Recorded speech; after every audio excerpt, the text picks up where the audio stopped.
Located between Norway and mainland Scotland lies an archipelago of small islands. With its dramatic Viking past echoes throughout the land, and its rolling beaches, nutrient-rich waters, and glistening cliffs play host to wildlife spectacles.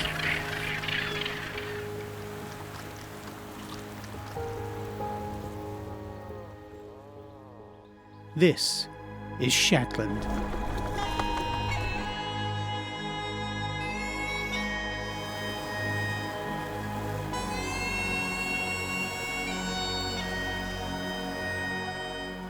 "12,000 years ago, Shetland had a very different landscape. Large valleys weaved through the land from the coast. As sea levels began to rise, much of Shetland started to flood. The rolling valleys between the hills filled with seawater and are known locally today as voes. The rugged coastlines on the western front have been carved by countless ferocious storms.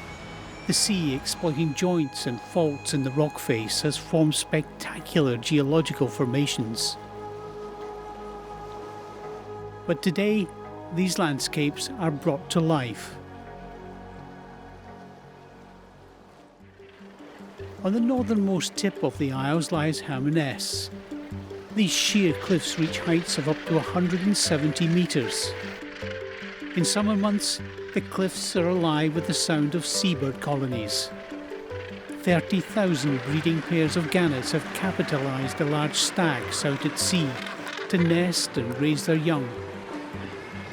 It's a perfect landscape, away from predators and allowing easy access to the sea for hunting. In order to catch their food, they dive from heights of 30 metres and speeds of up to 60 miles per hour. This allows them to feed on the shoals of fish that dwell beneath the waves.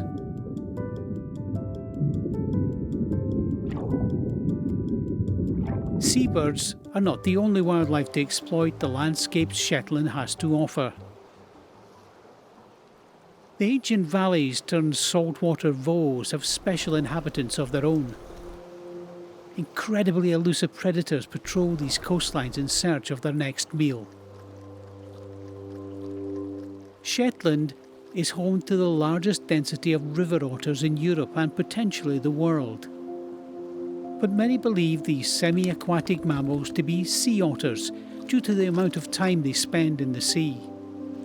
But these European river otters have adapted from their ancestral freshwater ways to take advantage of the tides that reveal a bounty of food. Diving through the kelp to catch their prey is no easy task, but being equipped with webbed feet and their ability to dive for up to 4 minutes allows them to hunt for fish, octopus, and a breadth of other marine species. With Shetland's 900 miles of coastline and a large portion of that playing host to kelp forests, otters are rarely short of ideal habitat. Even on Shetland, though, this species is hard to track down. But one incredible man doesn't have this issue.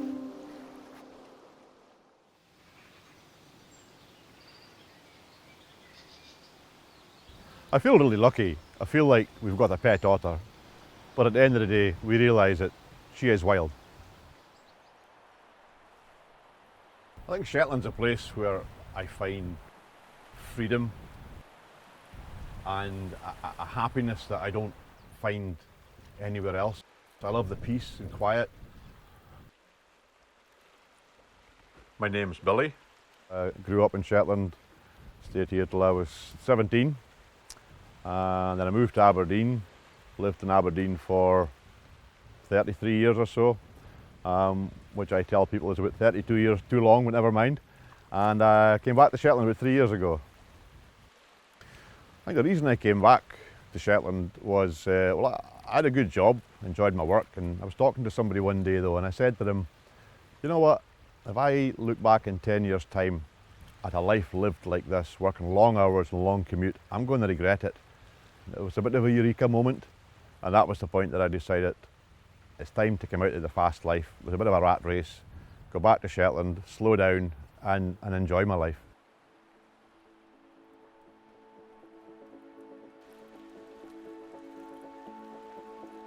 Wildlife has always really fascinated me, just watching them interact, and there's so much to learn from them.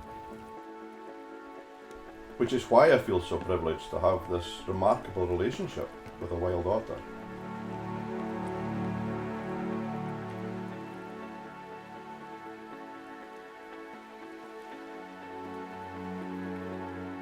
First encounter with the otter was I was outside one day in front of the house, just looking out to sea, and I spotted an otter fishing in the water.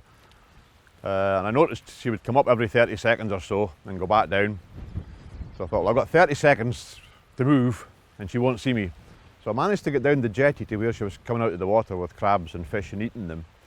Sat down and she came out of the water right in front of me with a crab. She ate the whole crab. And she looked at me once while she was doing it. She didn't seem to care that I was there. She looked starving. She looked very thin. And then when she was going back into the water again, it was almost like she fell in, she slipped in. It looked like she was weak. So that's when I thought, well, I'm going to help this little animal along and start feeding her. So I went and got some fish, and I put a box on the pontoon and put the fish in it so that the seagulls couldn't get to it. And every day the fish would disappear. So the next day I'd put some more fish in, until eventually one day I actually spotted her coming out of the water and going into the box to get the fish.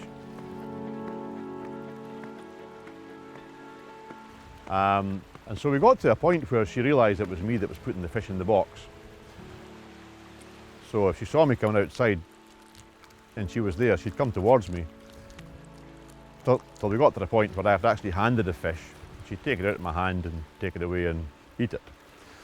So there was a relationship began to develop where she was beginning to trust me and beginning to get to know that I was the source of the food. At the end of the day, she's a wild animal, and I have to remind myself of that she's not there because she likes me, she's there because she likes what I've got in my hand. She'll go under the jetty, she'll fall asleep, she'll lie there and sleep. I'm walking up and down making a noise, she doesn't even move.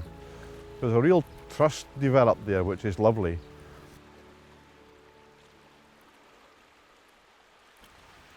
I think the best way to describe this otter is she's curious, she's playful, she's very cheeky. And some of the ways that she behaves, she actually reminds me of how a half-grown puppy would behave when we had dogs when I was a kid. And this otter's behaving in a very similar way, in a very playful kind of a way. We've got a ball pit, half filled with water and coloured balls in it. She goes in there and loves playing with the balls.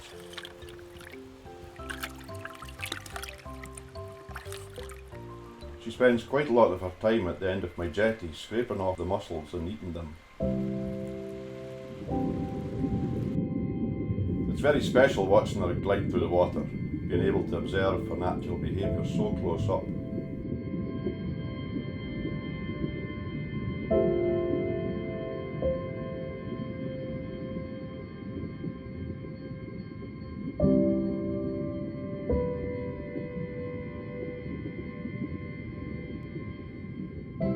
At the end of the day, the otter's a wild animal.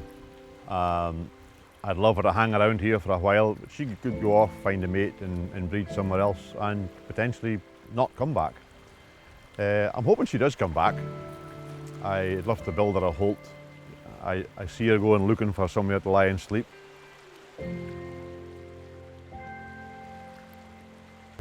I'd love for her to come back here with her young if she ever breeds. We think it's a she may not be.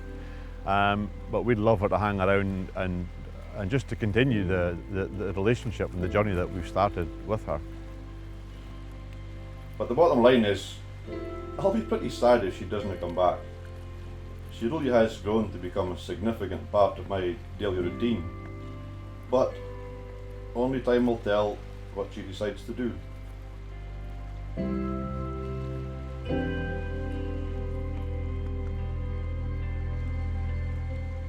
You know what, I was standing outside the house one day and somebody said to me, what is it you like about this place? And without thinking, I said to them, you know what, it feeds my soul. And as the words came out of my mouth, I realised just how much truth there was in them. It's safe to say I'll never grow tired of calling Shetland home.